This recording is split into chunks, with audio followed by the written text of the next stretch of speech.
Yo, parang ang weird ng draft, 'di ba? Kasi may apat na hero na pwedeng maging jungler. Pero bago mo isipin na nagtotroll lang yung Suhas dito, take note nyo na close match to at ginawa nila tong draft na to sa Todak na lagi lang naman pinanlalaban ng Malaysia sa mga international tournament pagdating sa Mobile Legends.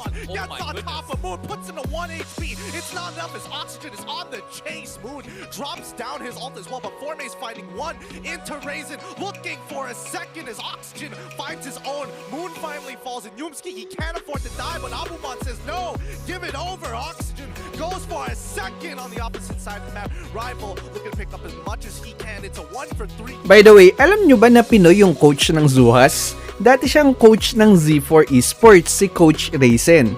So, paano ba umabot sa gantong draft yung Suhas? Forced draft ba to o plinano talaga nila to? Yan yung aalamin natin. Faramis ban, alam naman natin kung gaano ka-annoying yung Faramis ngayon. Parang Estes na may damage tapos may nakakainis na crowd control pa.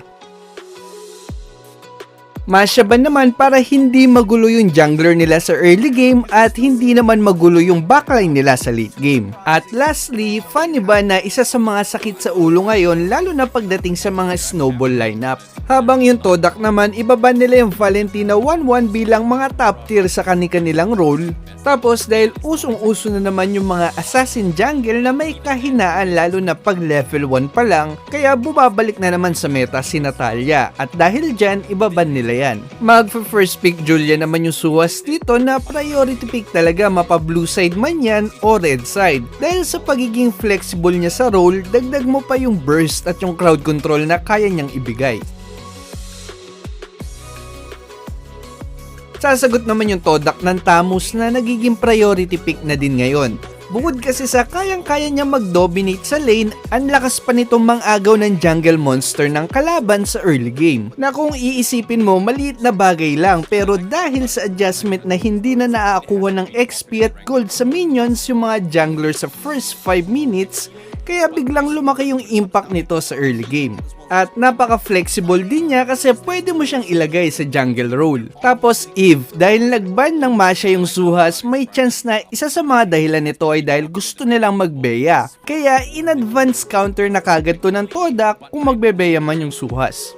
Tapos yung Suhas naman, ipipick na nga nila yung Beya at saka yung Akai. Nung nakita ko yung Akai pick, sabi ko, ang asling ng draft ng Suhas dito. Hindi ko pa rin alam kung sino yung magja-jungler kasi pwede naman silang mag-XP Akai or tank Akai na pinapartneran ng Phobius tulad ng ginagawa ng Echo. Habang yung Todak naman, kailangan na nilang kumuha ng jungler. Dahil may dalawa ng potential na magiging jungler sa Suhas, pwedeng-pwede na nilang i-choke yung jungle role pagdating ng second phase ban. Kaya para maiwasan itong mangyayari, kukuha na ng Ling yung Todak dito na isa sa mga dahilan kung bakit sila mananalo sa laban na to. Dahil sa easy backline access at cross map play nito. Moon in the backline, the two assassins trying to get on out of there, but Abumon and as well as Vince Smoke pay the ultimate price. Ryzen is trying to push them away, but it's too late. The heavy spin is down. Ito nga pala yung raffle natin today. Kung bago ka lang sa channel natin, namimigay ako ng epic skin, emote, name change card at saka starlight kada mag-upload ako ng video. Ang kailangan nyo lang gawin ay mag-subscribe, i-like tong video to at mag-share ka ng tips or experience mo na connected sa topic natin. Para to sa mga subscriber natin na nag-uumpisa pa lang at gusto pang matuto. Lahat ng comments dito ira-raffle ko sa susunod na video. Ito na muna yung raffle natin ngayon.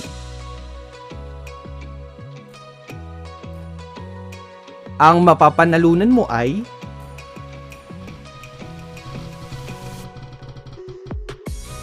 PM mo lang yung Facebook page natin para sa premyo mo. Good luck sa susunod na raffle.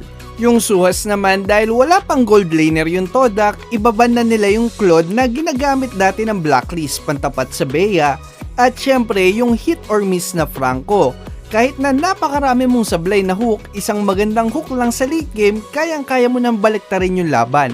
Habang yung Todak naman, dahil lugi sa jungle clear time si Ling kay Akai, kaya i-force nila yung Suhas na gawing XP lane yung Akai. Kasi mas may laban sila pagdating sa jungle clear time kung yung Julian yung magja-jungle sa Suhas.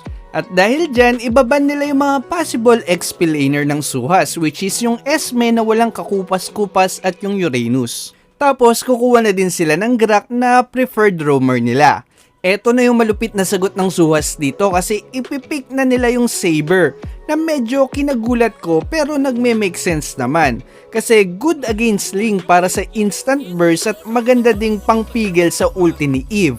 Dagdag pressure sa Eve para hindi masyadong mahirapan yung Bea. Pagdating naman sa role, napaka-flexible din. Pwede silang mag-jungle Saber, Malamo Basin, tapos Julian mid, XP Akai, o pwede rin mag-mid Saber na Malaeto Max naman, tapos jungle Julian at saka XP Akai. Pero hindi, mali pala ako nang iniisip kasi ito pala yung magiging roamer nila na parang magiging Masha o Natalia yung gameplay sa early game na may kasamang physical defense reduction dahil sa passive niya kaya magiging solid naman yung burst ng Bea at saka ng Pakito dito. Tapos ipipick na din nila yung Pakito na good din against Eve dahil sa crowd control nito kayang-kaya niyang cancelin yung ulti ni Eve at decent naman against Ling lalo na kung magbe-burst build to. At hindi lang yun, nakita din natin dun sa Top Clans Tournament kung gaano ka-effective yung jungle role na Pakito. Kaya dito na ako nalito at malamang yung Todak din kasi ang daming pwedeng maging jungler sa Suhas. Kaya sasagot na lang sila ng Popolan Kupa dito na good against Bea dahil nahaharang ni Kupa yung shotgun at saka yung sniper ni Bea. Kayang-kaya pa nitong harasin si Bea gamit si Kupa sa early game. At good din against Pakito kasi naharang din ni Kupa yung skill 2 ni Pakito. Overall, napaka-interesting ng draft ng Suhas dito. Nalugi lang talaga sila sa cross-map play ni Ling kaya hindi sila nanalo. Interested ba kayo sa match analysis para sa laban na to o mas gusto nyo na lang ng analysis ng laban ng SMG kung nasan si Hate ngayon or ng Burn X Splash kung nasan naman si Hesa, MP The King at Zico? Yun na lang muna sa ngayon. Salamat sa panonood.